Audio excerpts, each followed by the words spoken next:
But I also think that people need a stake in their communities, and we need more ownership of land, or like ways to own things. Like I don't like I don't know what the solution is, but there needs to be some kind of solution where you can't just rent out 50 apartments. You have to rent to own or something like that. Because if people owned their stuff, they would be way more attached to their community. Because they'd be like, I got $200,000 in this community in my 2-bedroom apartment, or however much it's worth, right? Yeah. So they would be more inclined to be like, I have a big chunk of change invested into this community, and like I care about what goes on. I care about the crime down the street because it's right next to my $200,000 like life savings, and so it matters to me. But if I just don't own anything, then it's like, you know.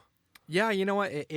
It's really hard for me. I got to slip out of that renter's mindset all the time, because obviously I'm a renter, and so there's a lot of times that I'm like, I don't care. I don't own this place. Like Yeah. I do.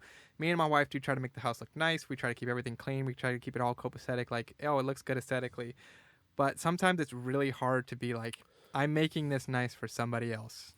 Yeah, dude, I just had this conversation because like there's like a laminate flooring in my place when I want tile or some kind of better laminate flooring with like a really good underlay. Something nice. But I'm not going to do any kind of meaningful improvement because I'm not going to recuperate that money. I'm just going to enjoy it. So like the whole point of redoing the floor is like, one, I get to enjoy it, but then I also recuperate the cost because it goes into my property value, but Yeah. it's not my property value. So I'm not going to improve it. And it's kind of like, I care about the community, but not as much as if I own property there, because like there's some kind of like mindset of deeper roots when you own it. Yeah, dude. That's what I was telling my son that the other day. He threw a piece of trash on the floor. I'm like, dude, we live here. Go pick that up.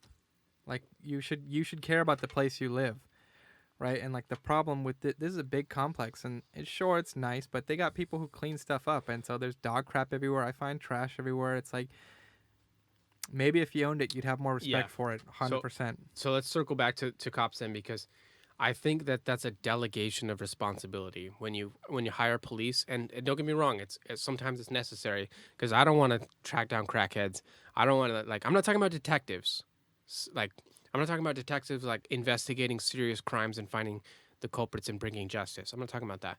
I'm talking about like patrolling, dealing with crackheads, dealing with homeless people, dealing with like riffraff, Dude, it's domestic like violence. you. Sorry to interrupt you, No. but you do need specialization, right? It's just like the detox. Like, I work at a detox, Yeah. and so I'm good at getting people through that process. But I had to learn how to do that. I had to take time away from my family.